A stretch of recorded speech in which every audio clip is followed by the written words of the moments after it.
नमस्कार साथियों, स्वागत है आप सभी का आपके अपने YouTube चैनल सक्सेस वाय संस्कृतम में। मैं हूं योगेश पांडे और आज आप सभी जो भी मेरे साथी संस्कृत पढ़ते हैं या संस्कृत में जो लोग अपनी पढ़ाई पूरी कर रहे हैं उन सभी के लिए भारत सरकार एक बहुत ही अच्छा सुनहरा मौका लेकर के आई है, जो कि छात्रवृत्ति के लिए, यानी कि सभी मेरे साथी जो भी संस्कृत से पढ़ाई जिन्होंने की है या संस्कृत में जो डिग्रियां कर रहे हैं उन सभी के लिए नई सूचना है कि आप सभी छात्रवृत्ति स्कॉलर ले सकते हैं भारत सरकार के द्वारा।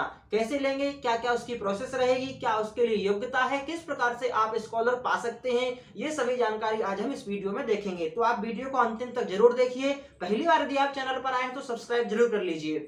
चलिए तो हम शुरू करते हैं। जो भारत सरकार के द्वारा मानव संसाधन विकास मंत्रालय यानी कि अब शिक्षा मंत्रालय जिसका नाम हो गया है, उस शिक्षा मंत्रालय के अधीन केंद्रीय संस्कृत विश्वविद्यालय जो है, जो पहले राष्ट्रीय संस्कृत संस्थान के नाम से जाना जाता था, वह केंद्रीय संस्कृत विश्वविद्यालय ने सभी मेधावी छात्र छात्राओं के लिए छात्रवृत्ति यानी स्कॉलरशिप की एक योजना बनाई है, जिस योजना के अंतर्गत सभी मेधावी छात्रों के लिए 500 रुपए से लेकर के 2500 रुपए तक की स्कॉलरशिप का प्रावधान किया है।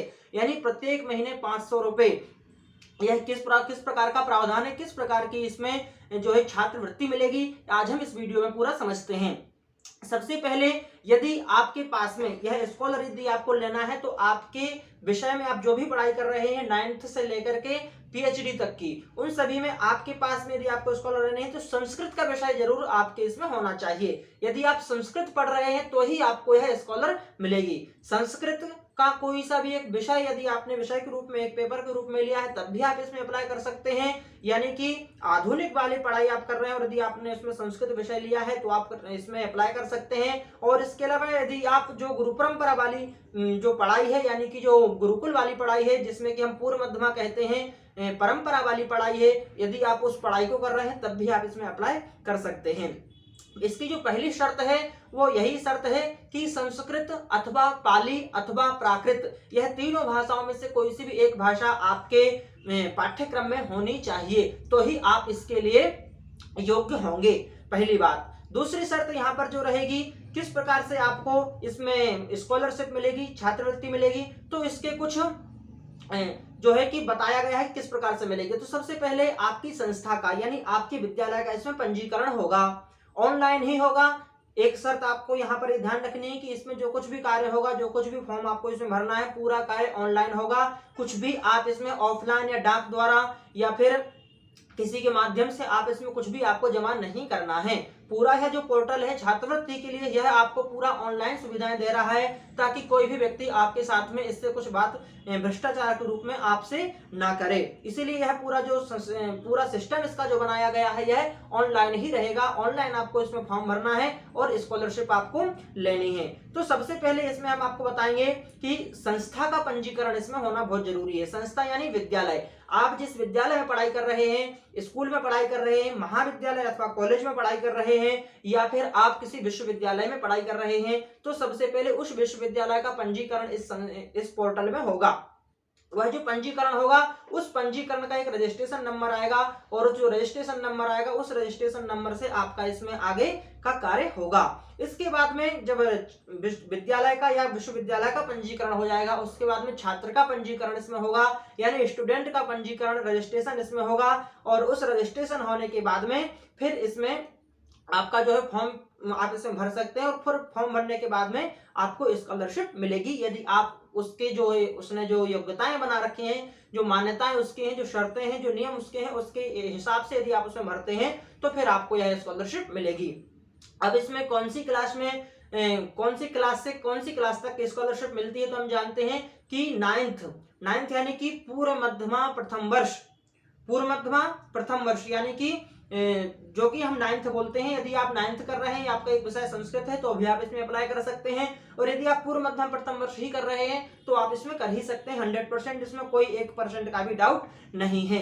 इसके अलावा 9th और 10th वालों को इसमें जो स्कॉलरशिप रखी है वो 500 रुपए रखी है मंथ की, और 10 मंथ तक स्कॉलर मिलती है, जुलाई से लेकर के अप्रैल तक की। जो एक शैक्षणिक सत्र होता है, उस शैक्षणिक सत्र की जो सत्र होता है 10 महीने का, वह 10 महीने स्कॉलरशिप मिलती है। तो 500 रुपए प्रति महीने के हिसाब से 5,000 रुपए 10 मंथ की स्कॉलर यानी 1 साल का जो आपका शैक्षणिक सत्र है उसमें आप 5,000 तक की स्कॉलर ले सकते हैं। इसके बाद 10th यानी पूर्व मध्यमा द्वितीय वर्ष की जो आपकी स्कॉलरशिप रहेगी वह भी 500 रुपए ही रहेगी। इसके अलावा जब हम चलते हैं आगे यानी कि 10th क्लास के 11th में जो रहेगी वह 600 रुपए स्कॉलर हो जाएगी। 11th और 12th में 600 रुपए स्कॉलरशिप मिलेगी। 11th और 12th के बाद में जब हम आगे बढ़ते हैं तो इसमें अभी उत्तर मध्यमा प्रथम वर्ष और उत्तर मध्यमा द्वितीय वर्ष, इसी के साथ में प्राक शास्त्री प्रथम वर्ष प्राक शास्त्री द्वितीय वर्ष, यानी जो 3 बार में अलग अलग नाम ले रहा हूं एक ही कक्षा के एक ही क्लास के, इसका मतलब यही है कि इन तीनों में से आप कुछ भी कर रहे हो तो आपको स्कॉलरशिप मिल सकती है यदि आपका फॉर्म आपने बहुत ही अच्छी तरीके से और उसके नियमानुसार भरा है तो। इसके बाद हम बात करते हैं 12वीं के बाद में यदि आप कॉलेज कर रहे हैं और शास्त्री कर रहे हैं, कॉलेज में शास्त्री प्रथम वर्ष, शास्त्री द्वितीय वर्ष, शास्त्री तृतीय वर्ष या फिर बीए प्रथम द्वितीय तृतीय अथवा फिर बीए ऑनर्स, यानी ऑनर्स से भी आप कर रहे हैं तब भी आपको यह स्कॉलरशिप मिलेगी। इसके बाद इसमें जो स्कॉलरशिप है बीए में या शास्त्री में है 800 रुपए प्रति मंथ के हिसाब से है, यानी 800 रुपए एक महीने में मिलेगी। तो आपकी जो साल भर की स्कॉलरशिप रहेगी यह कितनी होगी, यह 8,000 रुपए स्कॉलरशिप आपकी होगी। और इसके अलावा शास्त्री के बाद में हम आगे चलते हैं तो एमए यदि आप कर रहे हैं और एमए अथवा आचार्य, शास्त्री के बाद आचार्य भी होता है और एमए भी होता है, और यदि आप आचार्य कर रहे हैं तो आचार्य में भी आपको यह जो स्कॉलरशिप है संस्कृत, पाली और प्राकृतिक, याद रखना तीनों मतलब जो 3 भाषा वाले हैं वो इसमें भर सकते हैं। यदि आपने संस्कृत ली तब भी आप भर सकते हैं, संस्कृत नहीं है आप पाली भाषा पढ़ रहे हैं तब भी भर सकते हैं, पाली नहीं है संस्कृत नहीं प्राकृत भाषा यदि आप पढ़ रहे हैं तब भी आप इसमें अप्लाई कर सकते हैं। इसके बाद में मैं आपको बताता हूं कि जो आपकी आचार्य है तो आचार्य में आपको 1,000 रुपए प्रति माह के हिसाब से स्कॉलरशिप मिलेगी। आचार्य में भी और एमए में भी 1,000 रुपए पर मंथ के हिसाब से इसमें स्कॉलरशिप का प्रावधान किया गया है। और इसके बाद में पीएचडी की जो आपकी पढ़ाई होती है यानी जिसको कि हम विद्या वारिधि कहते हैं उसमें 2,500 रुपए प्रति माह की स्कॉलरशिप का यहाँ पर सरकार ने प्रावधान किया है, जो कि केंद्रीय संस्कृत विश्वविद्यालय की साइट पर यह सारी सूचनाएं उपलब्ध हैं जो कि आप देख सकते हैं और इसमें अपना फॉर्म भर सकते हैं। अब इसके बाद में जो है कि कुछ जरूरी सूचनाएं जो यहाँ पर मैं आपको दे दूं, इसकी जो डेट है यानी कि तिथि है जो कब से इसकी जो दिनांक कब से यह फार्म भरना प्रारंभ हो गया है तो 20/12/2020 यानी कि 20 दिसंबर 2020 से आपके विद्यालय की आपकी संस्था का पंजीकरण इसमें प्रारंभ हो गया है, जिसकी अंतिम डेट जो है वो 28 मार्च 2021 है। 28 मार्च 2021 तक आप इसमें अपनी संस्था का, अपने विद्यालय का, विश्वविद्यालय का रजिस्ट्रेशन करा सकते हैं। इसके बाद में जो छात्र का यानी स्टूडेंट का जो पंजीकरण होगा, इसमें जो रजिस्ट्रेशन होगा ऑनलाइन रजिस्ट्रेशन जो होगा ऑनलाइन पोर्टल पर, वह है उसकी आरंभ तिथि यानी स्टार्टिंग जो है वो 20/12/2020 से है, यानी 20 दिसंबर 2020 जो कि डेट निकल चुकी है। अभी अभी आपके पास मौका है और 2 महीने 3 महीने भी आपके पास में, आप इसमें फॉर्म भर सकते हैं। 31/3/2021 तक यह डेट चलेगी स्टूडेंट की भी, यानी कि 31 मार्च 2021 तक आप इसमें फॉर्म भर सकते हैं।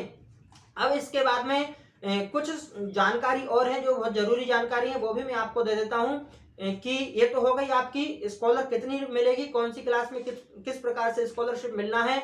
और इसके बाद में हाँ, आधुनिक धारा वाले जो मैंने आपको बात बताई, आधुनिक धारा यानी आप 9, 10, 11, 12 वाली पढ़ाई कर रहे हैं फिर बीए कर रहे हैं तब भी आप इसमें यदि आपके पास में संस्कृत, पाली और प्राकृतिक वाला कोई सा भी एक विषय है तो आप इसमें फॉर्म भर सकते हैं।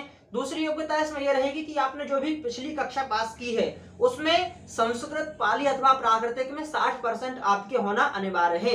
यदि आपके 60% हैं तो आपको यह स्कॉलरशिप मिलेगी। 9th में यदि आप फॉर्म भर रहे हैं तो आपके 8वीं कक्षा यानी पिछली कक्षा जो आप 8वीं पास करके आए हैं उसमें संस्कृत में आपके 60% होना जरूरी है। यदि आप 11th में फॉर्म भर रहे हैं तो 10वीं में आपके 60% जरूरी है संस्कृत में। और यदि आप शास्त्री में भर रहे हैं तो 12th यानी उत्तर मध्यमा द्वितीय वर्ष में आपके 60% होना बहुत जरूरी है। अब इसमें जो आरक्षण है स्कॉलरशिप वाले फॉर्म में या स्कॉलर मिलने के लिए, यह भी यहाँ पर आरक्षण की भी सुविधा दी गई है। तो अन्य पिछड़ा वर्ग श्रेणी जो आते हैं उनको 55% इसमें जो है आरक्षण दिया जाएगा। अनुसूचित जनजाति और जाति वाले जो श्रेणी है उसमें 50% और दिव्यांग वालों को 50% का इसमें आरक्षण दिया गया है।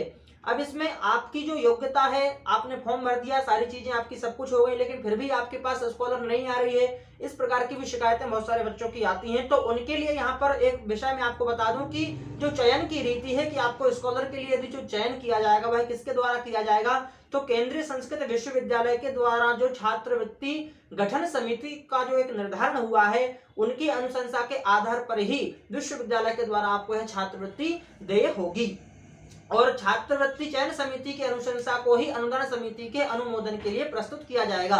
यानी कि जो समिति निर्धारण करेगी और उनकी जो शर्तें रहेंगी, जो 60% आपके पिछले साल आए कि नहीं आए और इस साल में क्या क्या आपके विषय है, ये सारी चीजें देख करके और आपकी योग्यता है कि नहीं, ये जब पूरे नियम और शर्तें देख ली जाएंगी तब स्कॉलरशिप आपको इसमें मिलेगी। इसके अलावा इसमें कुछ और जो है जरूरी बातें वो ये हैं कि 9th और 10th वाले यदि छात्र आप इसमें अप्लाई कर रहे हैं तो आपको बैंक संबंधित आपका जो खाता होगा बैंक का, वह किसी भी राष्ट्रीयकृत bank, SBI, state bank of India का हो सकता है, जो जरूरी है। इसके अलावा किसी भी राष्ट्रीयकृत बैंक का खाता इसमें होना चाहिए। और 9th और 10th वाले जो बच्चे रहेंगे उनका संयुक्त खाता, यानी कि माता या पिता के साथ में खाता, जो संयुक्त खाता होता है वह खाता होना आवश्यक है। और इसके बाद में 11th से स्वतंत्र खाता आपका यदि है तो बहुत ज्यादा इसमें आपको सही रहेगा, कोई आपको समस्या इसमें नहीं आएगी।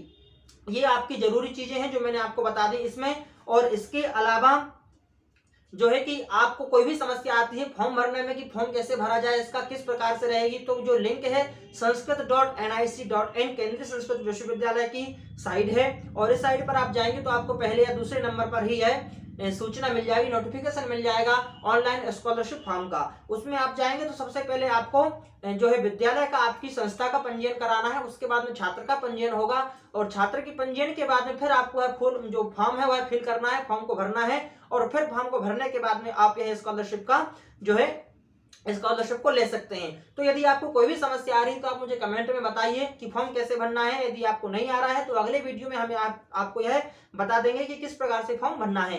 तब तक के लिए धन्यवाद। और जो भी साथी आपके हैं जिनको स्कॉलरशिप की जानकारी नहीं है कि संस्कृत पढ़ने वाले या पाली प्राकृतिक भाषा पढ़ने वालों के लिए सरकार ने इस प्रकार का कोई प्रावधान दिया है, यदि नहीं जानते हैं तो उन साथियों तक आप यह वीडियो अवश्य पहुंचाइए, शेयर करिए, ताकि कोई भी हमारे छात्र, हमारे साथी जो भी संस्कृत पढ़ते हैं, पाली प्राकृतिक भाषा पढ़ते हैं, उनको किसी भी प्रकार की समस्या ना आए। यह आपका और हमारा दायित्व है। इसलिए किसी भी प्रकार का अन्यथा विचार मन में ना ला करके इस वीडियो को आप अत्यधिक शेयर करिए, ताकि अधिक से अधिक लोग इस योजना का लाभ ले सकें और हमारी संस्कृत और संस्कृति की रक्षा हो सके, और इसी प्रकार से आगे बहुत सारे लोग हमसे जुड़ते जाएं और संस्कृत को पढ़ते जाएं, ताकि हम सभी का और हमारी संस्कृति का रक्षण हो सके।